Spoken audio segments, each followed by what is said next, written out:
All right, guys. Today, my guest is Rafa, one of the nicest individual I have dealt in my short Web3 career. He has helped us a lot. Um, he's from Suku Wallet, that wallet which is actually creating a bit of a store because it doesn't require you to remember your seed phrases. Rafa, welcome, and please introduce yourself. Of course. Thank you, Yo. First of all, thank you for having me here. It's always a pleasure to be in touch with you, to talk with you, to do things together. So thank you for having me. Thank you for the invitation. Let's have fun. Thank you for that. Awesome. Uh, I would really like, like when we first interacted, I really liked your story and your approach to Web3. Such a positive approach.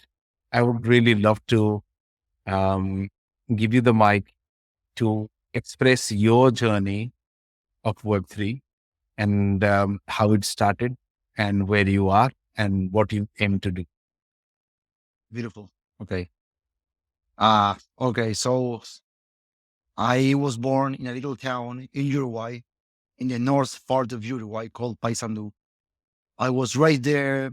I grew there. I had the chance to have a really big and nice family, a lot of friends. Uh, when I finished high school, then I had the chance to being in Israel for a year. And then I came back to Montevideo. I started here. I started working in advertising. Uh, did a lot of interesting campaigns, which I might be able to share with you sometime in the future. Uh, and then I had a few startups. One of those was called Roundup, which basically allowed users to round up their online purchases, allowing them to donate that little piece of cent or dollar that we requested them to donate, and then they were Beautiful. able to follow that those cents in real projects, in real time projects. So one of the things I saw back then is that when the supermarkets ask you for a few cents or a few dollars there in the cashier, you give the money, and then you don't really know what happened there. If the supermarket donated the money on their name, on your name, on the client's name, and it was like uh, uh, a gap in between the what you give when you donate some money and what you receive back in terms of information. And also, as back then apps cost something like 0.99 cents, I thought, okay, if instead of charging 0.99, you can pay $1 and donate that 1 cent, numbers were ridiculous. We was Wow. going to change the world with that. So So you it was really created like good. an FS layer in between? Yeah, it was a widget which was included in the last part, in the last step in the payment process, and that offered users to add those cents and rounding up Beautiful. the final number that we're going to pay, and they were able to select if they prefer to donate to the Red Cross or to UNICEF or to any other really well known NGO. After a year and a half, uh, the company went down. I couldn't handle it anymore. I couldn't, like, we had big partnerships about to be released, but at the last minute, companies were say, you know what, this, including the last part of the on the process, I think we're gonna pass. So with all integrations ready, everything was ready. So there was, I did a lot of things wrong. I learned a lot of things. So yeah, after a year and a half, I closed it, and I decided that they wanted to study more innovation. I didn't have a framework. I was just doing things because of the instinct. And I said, you know what? I want to get deeper into the innovation world. So I went to Chile. In Chile, I did this master's in innovation. I started working again in advertising. And back then, I saw that there was something called Bitcoin. The price back then was like something like $2,000, $3,000. And I said, Very $3,000 for early days. something digital, but anyone can create a Bitcoin if it's digital. Like, what's this crazy thing? Time started passing, and then I started seeing it everywhere. But I kept thinking that this doesn't make any sense. The digital dollars, who's gonna use this? But then I talked to someone, my wife's brother, and he convinced me on everything that was happening around the DeFi world. I understood the power that this could have and is having, how this could give us independence from uh, the big corporations, the banks, how uh, we could eliminate bureaucracy, how we can make payments fast, easy, secure. And even though I, of course, wasn't as deep as I am right now, I said, you know what? I'm going to start investing a few dollars every week or every month, and so much as I can. So I started buying without even really knowing what I was doing. Started buying $50, $100, $50, $20, and so I start building my Bitcoin stack, to say it somehow. Of course, since then, back here, so I did a lot of mistakes. I sold, I bought expensive, a little thing. But then back in 2017, no, sorry, that was 2017. 4 years later, 2020, I was working at a tech company. They decided to resign my contract. So I said, okay, what am I going to do now? Like, and I started analyzing what were the things I did on my free time. And I said, you know what? I'm spending a lot of time, a lot of energy in the DeFi world, explaining my partners and my friends and my colleagues what is this all about, explaining how things could be done in this new dimension. I see that a lot of people are asking me and trusting what I'm saying. I think I might have a chance on getting a little deeper in this initial world. So my wife, my wife's brother, the brother of my wife, I told him, you know what, I want to get into this. And he has a friend, uh, and I said, who was working on Suku back then. I'm going to tell you a little more on Suku. Um, and I said, you know what, why don't you contact me with him so I can tell him my story? And he might be able to contact me with someone who might need someone like with my profile or something similar.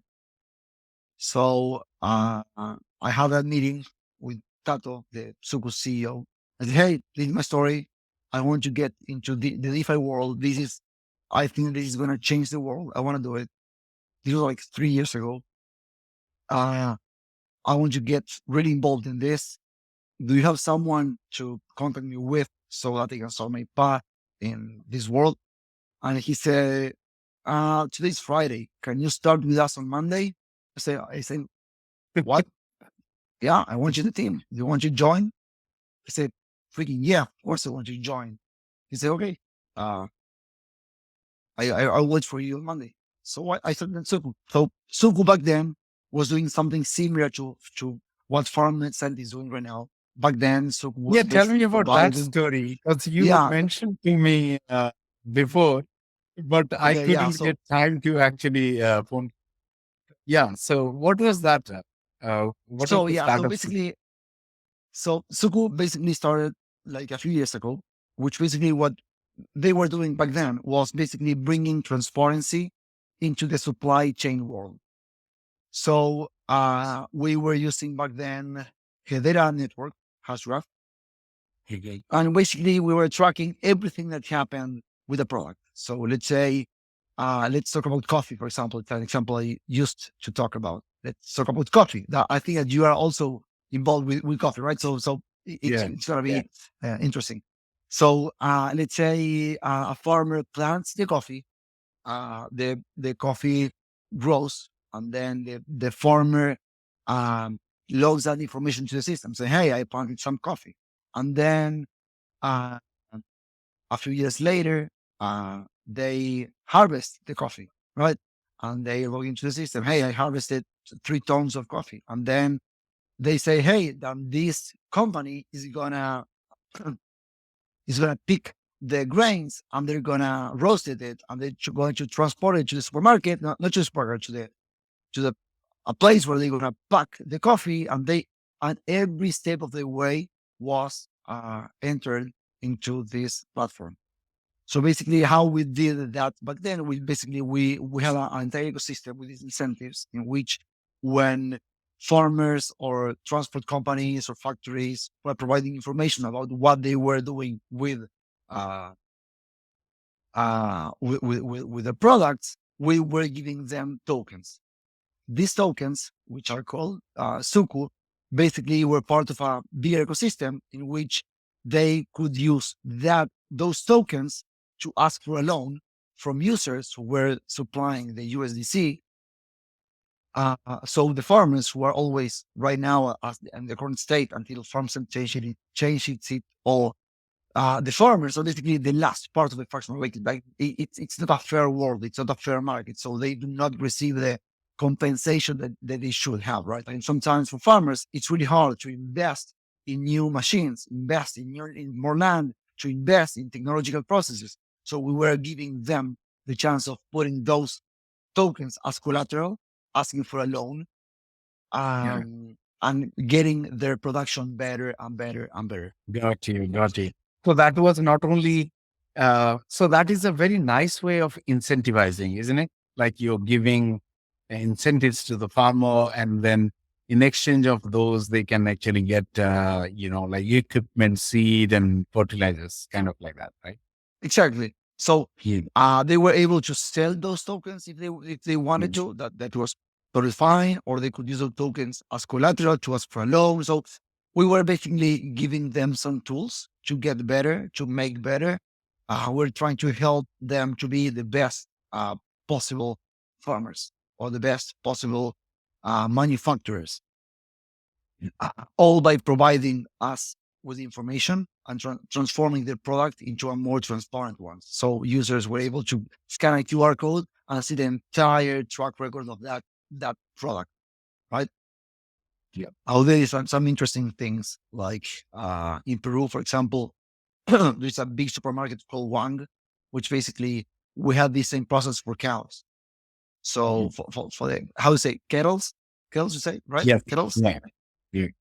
Uh, it was a huge success. And then if we move forward some more years back here, so we one of the things we did after is we not only added a QR code, but we added some tags that you were able to read with your phone. You tapped it, and you could see the entire history in your phone without reading the QR code, just with a Yeah. tag. And that tag basically were used in sneakers, for example, Mhm. to show that sneaker were actually real, that they weren't fake. Like in the US, you have a big secondary market of shoes and sneakers that are resold after they are bought, and sometimes those sneakers aren't real, are fake, right?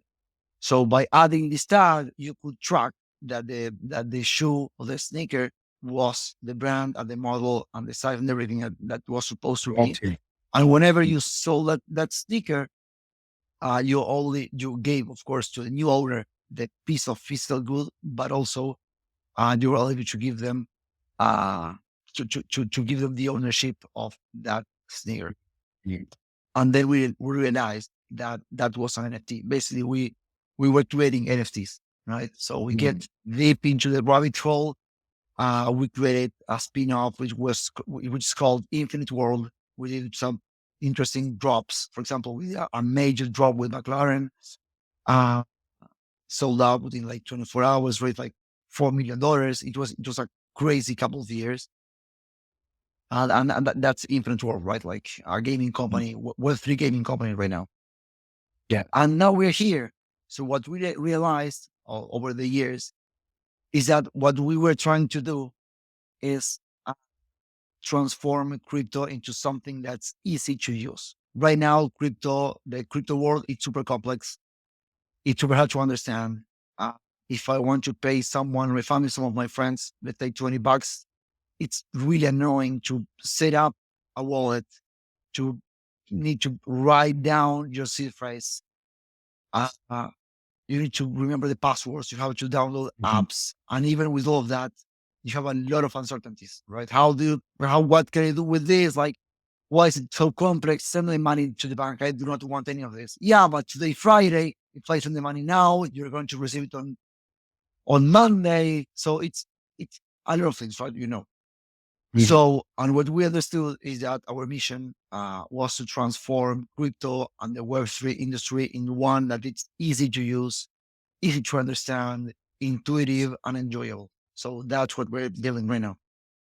What we're building right now, basically, let's get into the details in a minute, but basically what we're doing right now, it's transforming, building tools that are easy to understand, easy to use, intuitive and fun, so that we can bring the best of Web3 to the masses. That's in some I, few I words was what we're I doing right was now. introducing Suku to a couple of my friends, and so someone asked me, "Why Suku wallet?" Um, so I told him that I want to give seeds to the farmers, but not seed phrases. You know, and so he kept using it everywhere. So it's like, yeah, because farmers can't understand these complexities of Web3. So there has to be an user experience layer which makes it simple for them. Actually, it's not only farmers, anyone. I believe that if my mom and grandma can't use something, which means we haven't simplified the user experience enough, right? Enough, So right? that 100%. And that's effort, on us, not on them, right? Because at the yeah, beginning it was like, okay, you need to learn, you need to get deep into this. It's your responsibility, but it's not. It's not. We should do tools that can be used by your mother, by your grandmother, but yeah, 100%. yeah, and the simplified approach Suku has taken, which is for me, is very innovative. Is not to create an entire different user experience journey, rather just to mimic that you are familiar using Twitter/X, and how about just connect your same social media to like you are approving anything else, authorize, and boom, you have a wallet, right? But Perfect. explain the thought process behind that. Like, were you debating which way to go? Like, we would like to have a bit of insight. Of course, yeah, 100%. So one of the things we were discussing a year ago is which approach, which path to take, right? And what we saw is that a lot of Web3 companies are building their own ecosystem, right? You have a new decentralized social network. So Twitter or Facebook are not good enough anymore. You need to go to somewhere new. Or you have the Web3 decentralized Uber or the decentralized Spotify or the decentralized Amazon Web Services. And what we saw is that it's really hard and expensive to build an entire new world or ecosystem and bring your users to that new place, right? So what we did is instead of building our own stuff and building things and trying to bring people or users into our ecosystem, we're doing the Mm, opposite. We're building where users already are. So on our initial approach was, okay, we could build this on any different tool, but we thought and we think, and that's what's happening. I'm going to tell you in a minute what we're doing, but that our early users were going to be the crypto enthusiasts, the ones that are already using these tools, are looking for new things, like to get into new adventures. So we build this for Twitter. And what we build basically is a wallet for each Twitter user. So right now, if I want to send you or anyone else money, I can do it without knowing their last name, where they live, where are they from, anything. If I have their Twitter handle without them doing anything at all, I can send. Let's say you haven't heard absolutely. of Suku up to this moment. You haven't heard of Suku, not any one time, not at all. You do not know what Suku is, right? So and I want to pay you a coffee or I want to send you a gift or whatever. I want to send you $5. So what can I do? I go into Twitter, I have your handle, and I select. I go to the website, to the web. You can see it late when check later to the Chrome extension or to the web app. I write Yog Talks. I select how much I want to send. I send it, and then whenever you are ready to claim it, let's say a month from now, you go there, you log in with your Twitter, and that's it. The $5 are gonna be waiting for you. That is So actually one of the best part in the user experience you did, because I had seen, and not in crypto space, certain tool which were literally mimicking similar kind of user experience, but you need to be pre-created, right? Exactly. And the one thing which you guys did is saying, okay, this user might not have created. There is no way for someone to know whether he has created or not, right? It's so difficult.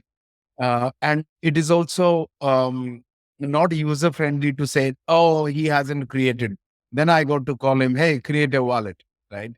That doesn't Cre- work, create create a what? How do you do that? What should I assemble? right? Like, Right. yeah, So this is the exactly. thing which you guys have done amazingly. That yeah, never mind if you haven't created, no problem. But whenever you will go to wallets, go through extension or through the app, you will find the assets there magically. Yeah, exactly, exactly, exactly.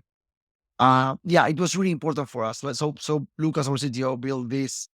He calls it address resolution protocol, which basically is an algorithm that can predict which is going to be the address of anything. Right now, we're using, as you know, Twitter handles. So we can predict well, any kind of address. If you input, in this case, a Twitter handle, and he's going to give you as a result uh, an address. So there is no need for the user to create the wallet before receiving the assets. I can send you some without you even knowing it, and you'll receive it. And it's amazing. And tell me about the recent campaign which we were Yeah, just trying. Because some of the users they think that Suku is about just the wallet, but it's much more than that. It's an entire ecosystem, which actually wallet is just one part of it, but there are so many other things like, sending tokens to mass or creating campaigns of, minting NFT by a tweet. But I don't want to give a lot of spoiler. I want to hear the entire thought process and about this campaign. beautiful. Yeah. So we have two big parts in the company. One is, as you said, is the wallet, but also we realized that we were creating not only the wallet to receive or send the tokens, but we're creating a tool. Uh, we were creating a tool that allowed that could allow brands or artists or any other kind of organization to distribute different kind of assets through Twitter on top of Twitter. So for a recent campaign. So, because as I said before, so I'm going back. As you said, our what we're trying to do is an easy to use crypto ecosystem, right? Like uh, the crypto world, it's still cryptic. It's full of uh, um, hard to understand words. So, when we realized that we had a chance to really make a dent on this world by providing tools that are easy to use and to understand by all users, to everyone. So what we're doing right now, and this is what we launched 48 hours ago, it's a way of minting NFTs or collectibles through Twitter. So let me go let me explain what we did 2 days ago and what we did before. So we did the first, I think it's the first time in the world that an art collection is created by an artist, AI, and the users. All of that Beautiful. through Twitter. So any user right now for 24 more hours can get into Twitter, input whatever they wants to be represented. Like let's say they want to add, they create something related to love or to the world peace or to related to their kids or a sport or whatever they want. So they can write this kind of prompt. They tag a few accounts. They tweet that, as simple as that.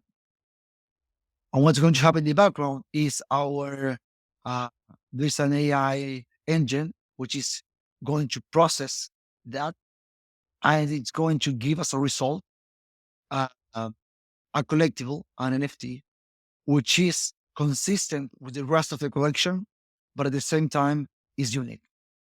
So I think that you created yours, yo. I don't know if it was yesterday or the day before. It's a beautiful one. Uh, and yeah, so basically we're creating these tools that are really easy to use. You get into Twitter, you input whatever you want to see represented, you tag a few accounts, and you receive the NFT or the collectible into your wallet. A few weeks ago, and this is also super, this is going great. We have over 10,000. I can check, but I think it's gonna be over 10,000 mints already from people from all over the world. All kind of prompts, all kind of things are represented there.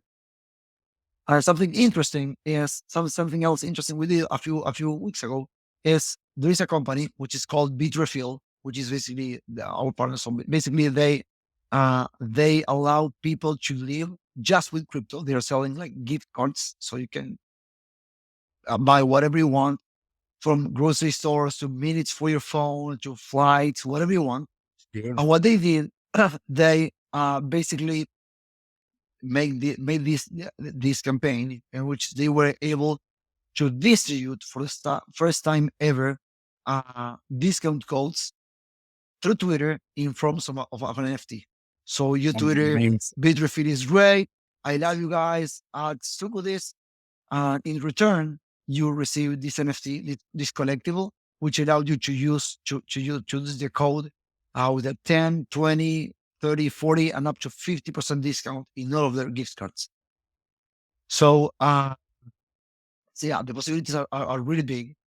And I think we're doing great. I love that. Where are we going to? And not only you are creating awareness about the projects that are doing these campaigns through Soku, you are actually creating awareness for the entire Web3 ecosystem that how simple the infrastructure can be, you know, and that's what actually attracts us. Someone asked like how Soku is involved in FarmSense ecosystem. So I was explaining that imagine a farmer can connect to Suku's wallet through our interface itself, like wallet as a service, which you probably, if you are allowed to speak, you can, right? And imagine that he's interacting as if he's interacting with any application, what he's doing all crypto transaction, right? So we see that this user experience layer, I would like to call, but there is a big infrastructure behind it, will create mass adoption. Because if we give tools for people which are simple enough, then they will not only use it, they will also recommend it to other guys. That, yeah, it is simple to create. The moment I say, hey, you need to remember your 12 seed phrases, I lost That's him right. already. He says, like, what happens? Where do I keep? Or they follow practices which are not easier, which are even security wise, which is not advisable, right? They keep it in an email or they save it in notepad. All those kind of issues will come if we are not making Web3 user friendly. Right now with Suku, and someone who's a user, he knows that he need to keep Twitter password complex. He knows that he can do a two-factor authentication, right? So that fact is done.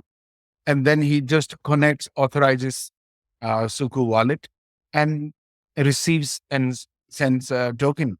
And that could be in form of currencies, which are compatible with multiple networks, Suku supports. And it could be NFTs. It could be the discount codes you talked about. Who knows, in future, we could give, like airdrops based on certain activities. Sky's the limit once you create that infrastructure. Would you like to talk a little bit about wallet as a service if you are allowed to? If not, I do understand. Yeah, I think I prefer not to get into that specific thing right now. Mm. But what I do can say is that when we talked for the first time, uh, and you told me the vision you have for FarmCent and how deep you were involved with actually farmers in the real world, I was shocked because you really have a mission here. You really have a lot of things to do because the world needs to be a more fair place. And I think what you are bringing to the table, it's really important. not only in terms of the environment and allowing little farms that are super important around the world uh, to grow and thrive and to really be as important as they should because they are, but also you're giving them tools. You're giving them actual real tools to them to grow and them to be better and them to give a better product. And that's how I think you push the humanity forward. And when I've heard about it and I started thinking the possibility that Farmcent had, it was like, okay, we need to work together. We need to do something together. And I think there is a big overlap on what you are doing and what we are doing and we should do together, which is basically distributing all this um, financial ecosystem that's going to be growing and emerging from all of this. And what we're providing here, what I think a little piece of what we're going to build is, I think we could help with that infrastructure by basically giving them the tools to be their own banks. Yeah. So you're basically saying that what inspired you from Farms and Vision? Yeah. So basically, FarmSend, when the first time we talked, basically I understood how important could FarmSend be, not only for the consumers who are going to be able to consume better products, but especially for farmers, because you're empowering them with more tools, with more financial possibilities, and giving them access to the entire world. And I think that a little piece of what you're doing, if we may, I think we would love to be part of it because in the payments distribution, I can guess, maybe I'm wrong, and this is gonna be, I'm probably ignorant here, but I can guess that most of the farmers do not have bank accounts of their own. They're just using other methods, right? Mm. So and that's okay. A big part of the world do not use bank accounts, and I think I can understand why. So, and what we can give them is a digital account so they can keep and preserve all of their assets and digital money they are going to earn in a safe place, custodied by them and not by another entity, in a simple way, secure way, easy to use, easy to transfer to others, easy to receive payments, easy to make payments. So, I think it's super interesting what's coming for FarmSend, and I think that Sugu would love to be part of that. No, thank you. One of the things which we are focusing right now is how to put farmer at par with a brand, which we spoke about. Right now, in a typical case, you and I, as consumers, we have this tendency of hiding behind the brand. So if I have to buy coffee, it is easier for me to pick Starbucks because I'm kind of thinking that Starbucks has done all the research and quality assurance for me, so I don't have to do it by myself, right? Of course. But that creates a negative space for the farmer because a farmer can't provide all this information or doesn't have the brand which is so big that you will trust a farmer, right? So we are designing something called decentralized product pass, and which is pretty much what you were doing in Siku in its early form, right?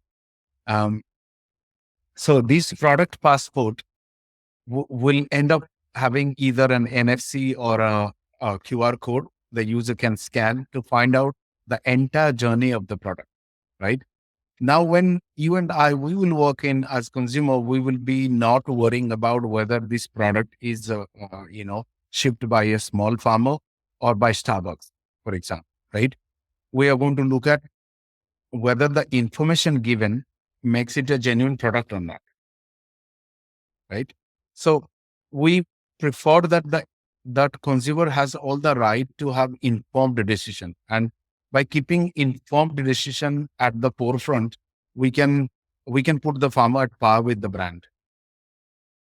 So that's what we are doing, Got it. and we are going to implement that in Indonesia as a test. Indonesia to Dubai in initial stage. China, we will be doing a lot of work in China as well, and then I saw eventually it that will go. you received something from China's government, right? That was huge. Can, Yes. can you tell me a little bit more of that? Yeah. So we received a grant kind of land from the government to experiment on all the traditional medicine and agriculture. We call it Farmcent Traditional Medicine Base. It's at 2,200 hectares of land. And so we were thankful to the government and the authorities for actually facilitating giving importance to such a um, ecosystem which is largely ignored, right? So this is what we are trying to do. So yeah, so one of the thing is we are expecting that what China did, what Indonesia is doing, will be picked up by more Southeast Asian countries, African countries, and eventually we will create a system where uh, the opacity of commodity trading will vanish, transparency will come. And we thought that Amazing. blockchain at the center of it is completely immutable and transparent, right? And so, what could be a better use case than this? So, DEP is going to be released very soon. And I would love to work with you guys anyway. I really like working with you guys. So, we will connect a lot of these payment ecosystems together. And Suku is going to be the center part of it. Yeah, looking forward to. Beautiful. So it's amazing. It's amazing that we were able to make, like a year ago, I think we started talking. So it's incredible how you got up to this moment and what you're building. So congrats. It's really incredible. I love it. Thank you. Would you like to give some of like things which are almost there and it is okay to reveal? And some of the interesting campaigns uh, which you are executing or with your partners, you think that there are, these are the case studies and to be emulated. Yeah. So I can't disclosure much of what's coming, but it's coming something important in a few weeks. Beautiful. What I can say is that what everything we've done so far will look like an iteration up to this moment. Mm. So I cannot get into the details. We're a US based company, so we can't say things, we can mention things that haven't been released. So I can't give many details on that. I can talk to you after we finish the call and show you a little bit of that. Yes. But I can disclosure what you're building. But let's say that everything we've built so far is gonna look like an iteration to what we're building. What we're building is something. If the Twitter experience we built, it's easy to use, fun to use, and sometimes mind blowing. What I'm going to show you after we finish the recording will blow your mind. I think that's I think the feedback I'm receiving every time I demo it. And then we're Amazing. going to No, campaigns. every time we met, there is always good news about progress of what kind of amazing things you guys keep building. And from our side also, we are giving a bit of a progress as well. And um, I'm really proud of the incredible journey Suku team has, and particularly you and a few others. Um, yeah, so couldn't be so happier for you guys, right? This is really Yo, amazing. yeah, we're really putting the hours there. We're really trying to build something important, something with purpose, something meaningful. So and when you have a purpose and when you have a why, then everything turns into a little easier. It's never easy, but when you are focused on your mission, on your purpose, uh, so yeah, we're really focusing on trying to do good things. So thank you for that. Thanks, appreciate it. Beautiful, beautiful. Rafa, it is always a pleasure talking to you. And, I'm sure we will keep chatting, and I will share this video with most of the community members who really like to know more about Suku Wallet. And guys, in a couple of weeks, there are some great news coming. So keep an eye and It's always easy to just follow in Twitter and hit that subscribe alert. It's so easy, right? So yeah, so thank you so much chatting with me, Rafa. And I look forward to see you on the other side to see, uh, hear more spicier news. Thank you. Beautiful. Joe, thank you so much. Appreciate it. Thank you for the invitation. It was a pleasure.